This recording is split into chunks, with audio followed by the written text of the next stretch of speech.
Você conhece o Evangelho no Lar? Neste vídeo, eu vou te explicar o que é o Evangelho no Lar, como fazê-lo e os benefícios que você e sua família terão ao adotar esta prática. Muitas pessoas acreditam que o Evangelho no Lar foi desenvolvido pela doutrina espírita, mas na verdade esta é uma prática adotada por inúmeras religiões cristãs, pois os estudos dos ensinamentos do Mestre foi realizado pela primeira vez pelo próprio Jesus em casa de Pedro. O Espiritismo vem nos mostrar o quanto esta prática é benéfica para você e todas as pessoas que residem na sua casa. Primeiro, porque é um momento em que separamos para reunir a família e vibrar boas energias. Ao fazermos isso, melhoramos o ambiente doméstico, pois cada prece realizada durante o Evangelho emite fluidos poderosos, criando uma proteção para sua casa e para todos os seus moradores, estreitando inclusive os laços entre os familiares. Como Divaldo Pereira Franco diz, ao fazermos o Evangelho no Lar, estamos abrindo as portas da nossa casa para Jesus entrar. Com a frequência do estudo do Evangelho, nós vamos higienizando espiritualmente o ambiente da nossa casa. A atmosfera do lar vai se transformando, melhorando inclusive o relacionamento entre os familiares, pois geralmente nós reencarnamos com pessoas que temos reajustes do passado. Então, durante o Evangelho, vai sendo feita uma limpeza espiritual, tanto na casa quanto nos familiares.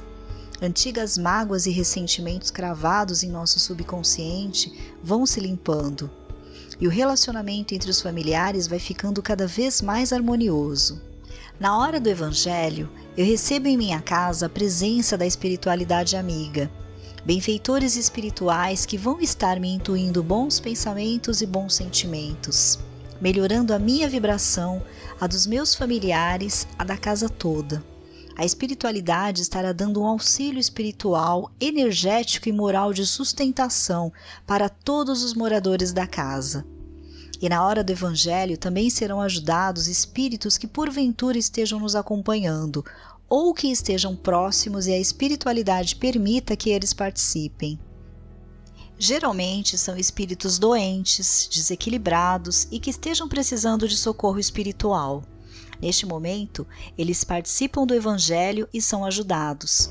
Por isso que o Evangelho deve ser feito em voz alta, mesmo que você esteja fazendo sozinho, para que esses espíritos que estejam em uma sintonia menos elevada também possam ouvir e se esclarecer. E um dos maiores benefícios do Evangelho no Lar é que os protetores espirituais vão pouco a pouco criando uma cortina fluídica de proteção na nossa casa, onde espíritos inferiores não poderão entrar, dissolvem as energias negativas e favorecem a entrada de luz na nossa casa. O homem que ora traz consigo inalienável couraça, o lar que cultiva a prece transforma-se em fortaleza. A orientação é para que o Evangelho no Lar seja feito uma vez por semana. Mas é claro que se você estiver passando por uma dificuldade, pode-se fazer mais vezes, até todo dia se precisar, pois o Evangelho é transfusão de boas energias, de boas intuições e inspirações. Deve-se escolher um dia e um horário específico e procurar fazer sempre no mesmo dia e mesmo horário, porque a espiritualidade superior vai ter um compromisso na sua casa naquele dia. Então nós devemos reunir a família, sem forçar ninguém, respeitando a vontade de cada um. E se for o caso, faça sozinho mesmo. Lembrando que na verdade nunca estamos só. Você vai estar acompanhado da espiritualidade amiga e os seus familiares receberão os benefícios do mesmo jeito. Podemos colocar água para fluidificar. Normalmente colocamos um copinho para cada uma das pessoas que residem no lar. Durante o Evangelho, essa água irá receber energias da espiritualidade superior que está presente durante o Evangelho. Essa água tem caráter de cura que auxilia tanto na saúde física quanto mental e espiritual. Em seguida, fazemos uma prece simples, espontânea, feita de coração. A partir daí, inicia-se a leitura de uma lição do Evangelho segundo o Espiritismo, ou algum livro que fale sobre o Evangelho de Jesus. Pode-se ler na sequência ou abrir aleatoriamente. Geralmente, quando se abre aleatoriamente, sempre cai uma mensagem que aquela família esteja precisando ouvir naquela semana. Depois, faça um comentário simplificado sobre o entendimento da leitura e, para finalizar, fazemos uma oração fraternal em benefício de cada uma das pessoas que habitam o lar. Depois, faça uma prece final de encerramento, agradecendo e, por fim, bebe-se a água que já estará fluidificada. Com a prática do Evangelho no lar, estaremos cada vez mais protegidos e fortalecidos para os enfrentamentos da vida, pois o Evangelho nos modifica para o bem. É uma grande oportunidade de iluminação interior. Portanto, não deixe de fazer o Evangelho, e se você ainda não faz, comece a fazer. Você vai perceber mudanças maravilhosas na sua vida e da sua família.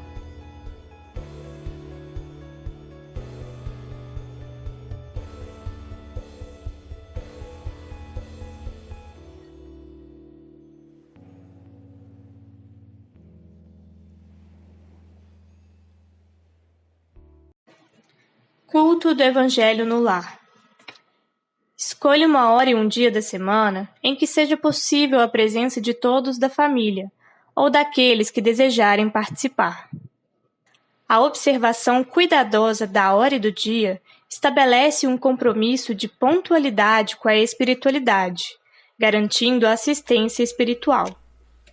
A duração da reunião pode ser de 15 a 30 minutos, aproximadamente, ou mais, dependendo de cada família. Não suspender a prática do Evangelho em virtude de visitas, passeios adiáveis ou acontecimentos fúteis. Providenciar uma jarra com água para fluidificação, para ser servida no final da reunião. Colocar uma música suave, com o objetivo de descontrair os participantes antes da prece inicial. Tal procedimento favorece a sintonia vibracional e a irradiação de pensamentos positivos que impregnarão o ambiente com energias fraternas. Iniciar o culto com uma prece simples e espontânea. Ler metódica e sequencialmente o Evangelho segundo o Espiritismo, fazendo comentários breves sobre o mesmo, buscando a participação de todos. Fazer leitura e comentário de obras espíritas após o Evangelho. Colocar ou cantar uma música suave, preparando os participantes e o ambiente para a prece final.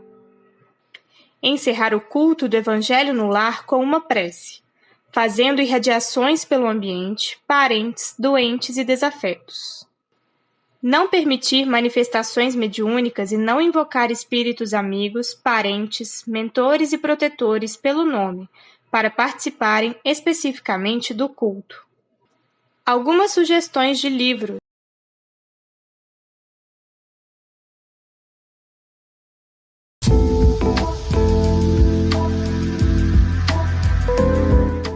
Tenho uma dúvida. É comum durante e após fazer o Evangelho no lar, sentir uma presença estranha que te faz sentir medo?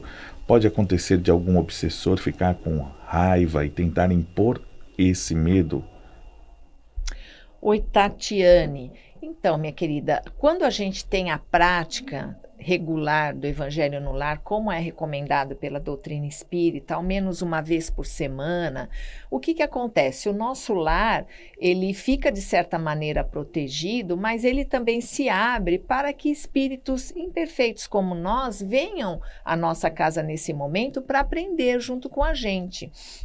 Então, muitas vezes, a gente pode ter algum tipo de sensação, mas eu acho importante você observar melhor, porque às vezes a gente tem um medo simplesmente de sentir as coisas que os espíritos trazem para nós, né? Então a gente já coloca isso como um espírito ruim, como um obsessor, como uma situação de medo, mas às vezes é apenas uma presença espiritual que talvez você possa ter uma sensibilidade maior para sentir o sofrimento do espírito, alguma sensação de angústia que ele possa estar sentindo.